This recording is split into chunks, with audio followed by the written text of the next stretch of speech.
By the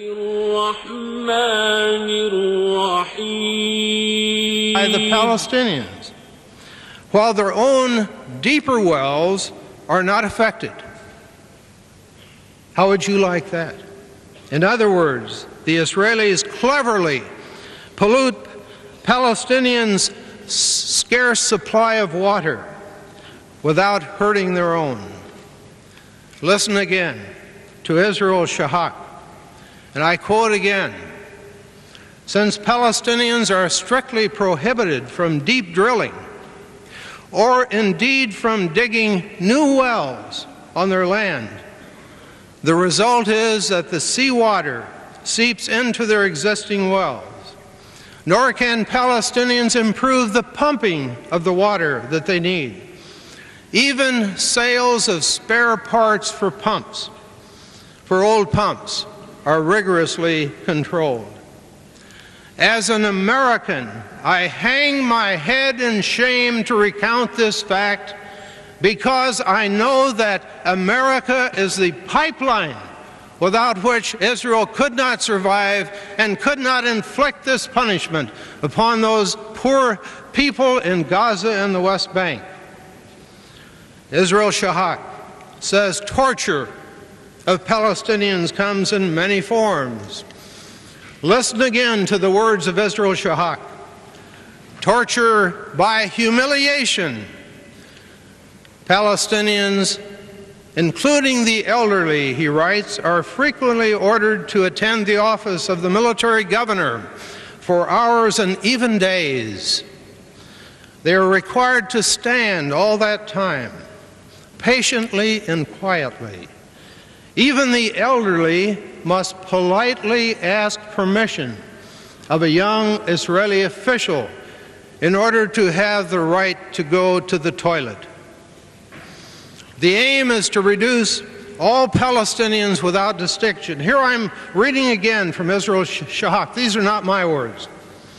The aim is to reduce all Palestinians without distinction to the level of small children, completely dependent upon higher authority, and to put every Israeli on the higher level.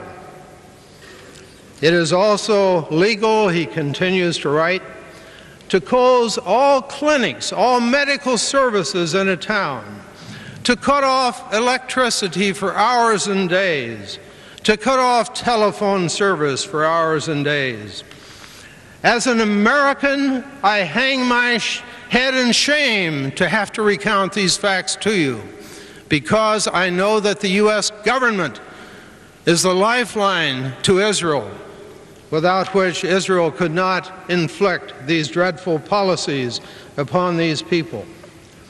And in today's Israel is another echo of the dreadful Nazi past. Book burning, yes, book burning. Can you imagine that?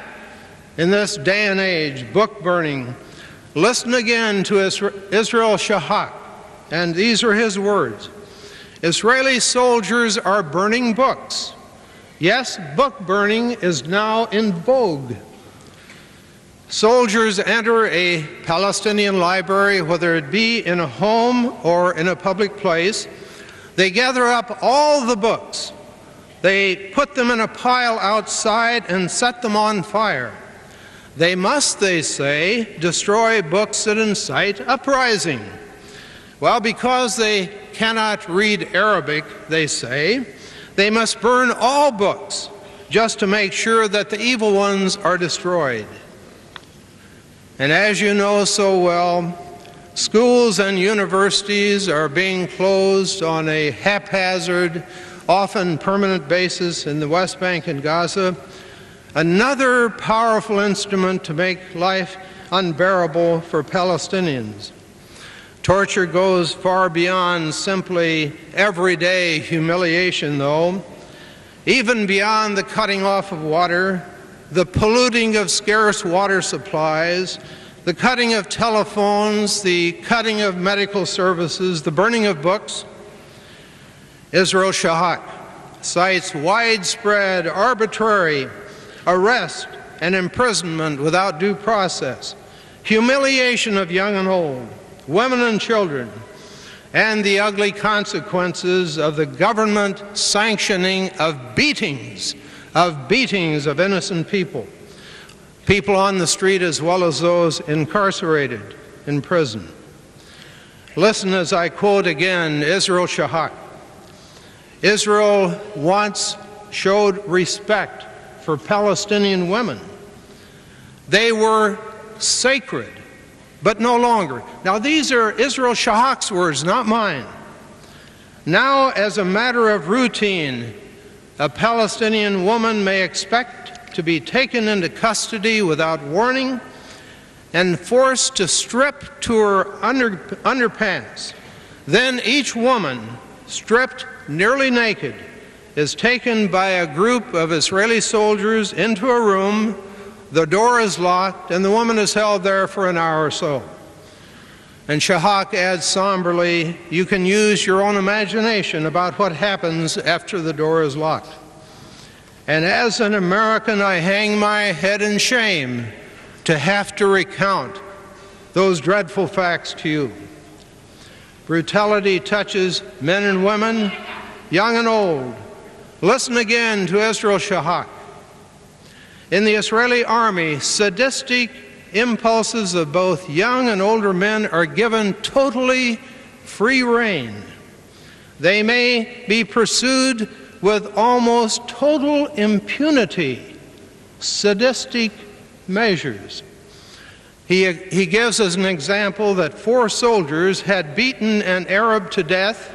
They were subsequently exonerated and sent back to their unit.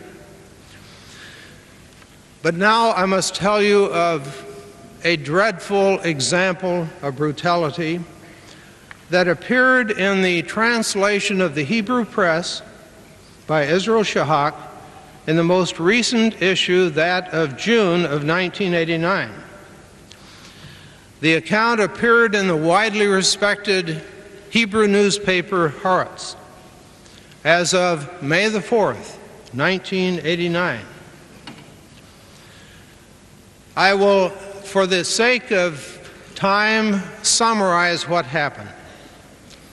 Acting on higher authority, a group of about 30 Israeli soldiers went into a village, rounded up 12 men. There was no accusation of any wrongdoing. They simply rounded them up. The men came peaceably and sat quietly until all 12 were found. Then the 12 Palestinians were taken to a nearby orchard. In groups of 3, they separated. By then, they had had their arms shackled behind them. There was no way that any of them could use their arms. 3 Palestinians were taken to one part of the orchard with a group of Israeli soldiers, and 3 other groups of Palestinians to other points. When they reached their destinations within the orchard, they forced them to lie on the ground. They put shackles now on their legs. Then they took clubs.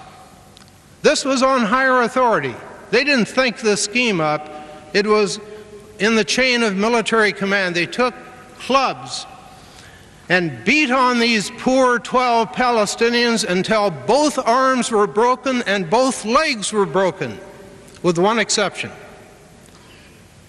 In each group of 3 Palestinians, the order was given to break just the arms of one person.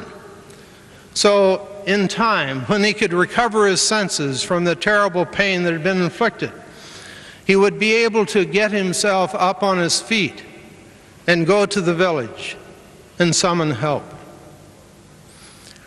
This dreadful assignment was so terrible, according to the article, that a number of the Israeli soldiers refused to take part. So they stayed in the bus that had brought the group to the orchard. The man operating the bus revved up the engines to make them noisy. Flannel was stuffed in the mouths of each of the 12 Palestinians before the beating began. And the news story in this Hebrew language respected daily in Jerusalem stated that most of the